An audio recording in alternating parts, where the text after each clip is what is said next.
Welcome friends, secrets of gods में मैं सिद्धार्थ ब्रह्मभट्ट आप सभी का एक बार फिर से स्वागत करता हूं। और आज हम आपको बताएंगे अखंड भारत के 5 महान हिंदू शासक जिनके शासन का असर भारत की जनता और भारत की संस्कृति पे सबसे ज़्यादा हुआ है। लेकिन आज हमारे इतिहास में जो बच्चों को बुक्स पढ़ाई जाती है इतिहास के ऊपर स्कूल्स में, उसके अंदर इसे महान शासकों के बारे में आज हमारी बुक्स में पढ़ाया नहीं जाता। आज भी हमारी बुक्स में सबसे ज़्यादा उल्लेख अंग्रेज और मुगलों का ही मिलता है। हमारा बहुत सारा इतिहास तो अंग्रेज़ों ने मिटा दिया है और अंग्रेज़ों ने बदल भी दिया है, ये बात बहुत कम लोग जानते होंगे। तो ऐसे 5 महान शासकों के बारे में आज हम आपको बताएंगे। सबसे पहले थे अजातशत्रु। अजातशत्रु भगवान बुद्ध और महावीर के समय में हुए थे और वो हरियंका वंश के थे और मगध पर राज्य करते थे। हालांकि अजातशत्रु ने अपने पिता बिंबिसार को बंदी बनाकर पूरे राज्य पर अपना नियंत्रण स्थापित किया था, लेकिन उन्होंने उस समय के दूसरे महान शासक जिसका नाम था वज्जी, उनको हराकर वैशाली जैसे बड़े राज्य पर अपना नियंत्रण उन्होंने स्थापित किया था। उस समय का वैशाली यानी कि आज का मध्य भारत और मगध उनके समय में भारत का सबसे शक्तिशाली राज्य था। अजातशत्रु अपनी राजकुशलता और कला की कदर के लिए जाने जाते हैं। वो कला की बहुत कदर करते थे और कहा जाता है कि अजंता इलोरा की जो गुफा है उसका निर्माण भी अजातशत्रु के समय में ही हुआ था और उनके समय में किसी भी विदेशी राजा ने भारत पर आक्रमण करने की जरूरत नहीं की थी। इतने कुशल राजा थे अजातशत्रु। उसके बाद थे सम्राट चंद्रगुप्त मौर्य। सम्राट चंद्रगुप्त मौर्य भारत के सबसे अहम राजाओं में से एक है। उन्होंने मौर्य वंश की स्थापना की थी और चाणक्य जैसे राजनीतिकार को उन्होंने पाकर केवल 20 वर्ष की आयु में उन्होंने युद्ध लड़ना और सीमा का विस्तार करना शुरू कर दिया था। उनकी सीमा का विस्तार आप जानोगे तो आप हैरान रह जाओगे। उनकी सीमा पश्चिमी ईरान से लेकर पूरे हिंदुस्तान और श्रीलंका तक थी और उन्होंने भारत में जो आक्रमण कर रहे थे उस समय सिकंदर, अलेक्जेंडर, उनके आक्रमण को चंद्रगुप्त मौर्य ने काफ़ी बार रोका था और वो अलेक्जेंडर को हराने में पूरी तरह से सक्षम थे। ईरान में अलेक्जेंडर के सेनापति सेल्यूकस को चंद्रगुप्त मौर्य ने हरा दिया था और ईरान की पूरी सत्ता उन्होंने अपने हाथ में ले ली थी। चंद्रगुप्त मौर्य को देखा था चाणक्य ने एक बालक के रूप में और उनकी प्रतिभा को देखकर चाणक्य पहचान गए थे कि एक दिन ये भारत का सबसे शक्तिशाली सम्राट बनेगा। और उसी के बाद चाणक्य ने उनको प्रशिक्षण दिया और बाद में चाणक्य ने जो प्रतिज्ञा ली थी पूरे नंद वंश का नाश करने की, उसी नंद वंश का नाश करके चंद्रगुप्त मौर्य ने लगभग पूरे भारत पर अपना नियंत्रण स्थापित किया और अखंड भारत के वो सबसे महान सम्राट बने मौर्य वंश के। पूरी तरह से अलेक्जेंडर को हराने में चंद्रगुप्त मौर्य पूरी तरह से सक्षम थे और ईरान में अलेक्जेंडर उनसे डरकर पीछे हट गया था। हालांकि अलेक्जेंडर ने सीधी लड़ाई कभी भी चंद्रगुप्त मौर्य से की ही नहीं थी, क्योंकि वो उनको पता था कि चंद्रगुप्त मौर्य के साम्राज्य के और उनकी बहादुरी के आगे वो टिक नहीं पाएंगे और हम और दुनिया के लोग उसको विश्व विजेता कहकर अलेक्जेंडर को, सिकंदर को आज सबसे बड़ी गलती कर रहे हैं। तो तीसरे जो सम्राट थे उसके बाद उसका नाम था सम्राट अशोक। सम्राट अशोक भी भारत के सबसे अहम राजाओं में से एक है।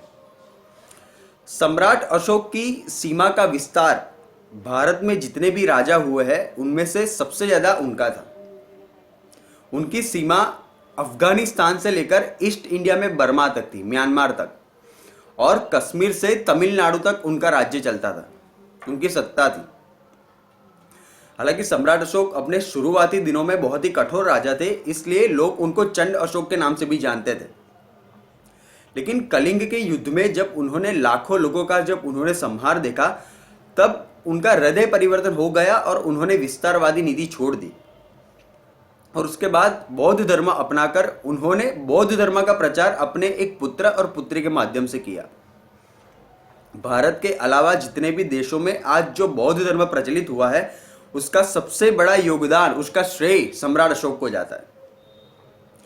हमारा जो राष्ट्रीय ध्वज है और हमारा जो राष्ट्रीय प्रतीक है वो भी अशोक स्तंभ से ही लिया गया है और जो अशोक चक्र है वो भी उनका ही चक्र है। इसके बाद थे चौथे सम्राट, सम्राट समुद्रगुप्त।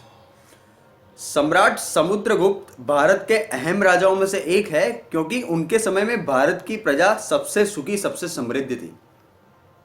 कहते हैं कि उनके समय में भारत की जनता के घर में सोने के ढेर लगे हुए थे, और सबसे पहला भारत के अंदर मुद्रा का चलन, यानी कि जो सिक्कों का जो चलन होता है, वो उन्होंने ये शुरू किया था, समुद्रगुप्त ने। और उन्होंने अपने पुत्र विक्रमादित्य के साथ मिलकर भारत में स्वर्ण युग की शुरुआत की थी, इसलिए उनको महान राजाओं में से एक माना जाता है। समुद्रगुप्त ही एक ऐसे सम्राट थे अखंड भारत के, जिन्होंने अपने जीवन काल में एक भी युद्ध कभी हारा नहीं था, समुद्रगुप्त ने। और उनके सिक्के आज भी हमारे कुछ म्यूजियम में रखे हुए हैं, जो उन्होंने भारत में सबसे पहले उन्होंने शुरू किए थे मुद्रा के रूप में। उसके बाद है पांचवें और आखिरी सम्राट, राजा कृष्णदेव राय। मुगलों के भारत में आने से पूर्व कृष्णदेव राय का साम्राज्य था, और जब बाबर जब उत्तर भारत में आ गया, तब तक कृष्णदेव राय का साम्राज्य विजयनगर में था। वो विजयनगर के सम्राट थे और पूरे दक्षिण भारत में उनका साम्राज्य था। उस समय भी उनके पास, जब मुगल भारत में आए, तब कृष्णदेव राय की सेना लगभग 4 लाख के करीब उनकी सेना थी, कृष्णदेव राय की। लेकिन हिंदू साम्राज्य के वो आखिरी महान और सेक्युलर सम्राट थे, लेकिन उनके साम्राज्य का अंत हो गया। आपको ये जानना जरूरी है कि कृष्णदेव राय जो अंतिम हिंदू शासक थे, मुगलों के आने से पूर्व और मुगलों के आने के बाद भी, तो उनके साम्राज्य का अंत कैसे हुआ, ये सभी को जानना चाहिए। कृष्णदेव राय एक महान सम्राट थे, अंतिम हिंदू शासक थे, लेकिन उनका दिल इतना बड़ा था कि उन्होंने 2 मुगल के पुत्र को गोद लिया था, दत्तक लिया था उनको, और बेटे की तरह ही उनका पालन और पोषण कृष्णदेव राय ने किया था। इतनी बड़ी उनकी सोच थी। लेकिन जब अंतिम युद्ध कृष्णदेव राय का मुगलों के सामने हुआ, मुगल और विजयनगर के बीच उस समय बहुत ही भयंकर युद्ध हुआ, और उसी समय कृष्णदेव राय और उनके सेनापति और जो मुख्य लोग थे कृष्णदेव राय की सेना में, उनको इन 2 मुगलों के पुत्र ने मार डाला था। कहा जाता है कि जब रणभूमि के अंदर जब कृष्णदेव राय थे, उसी समय उनके ही ये दोनों मुगलों के पुत्र ने अपना खून का रंग दिखाकर कृष्णदेव राय को पीछे से वार करके उनको मार डाला।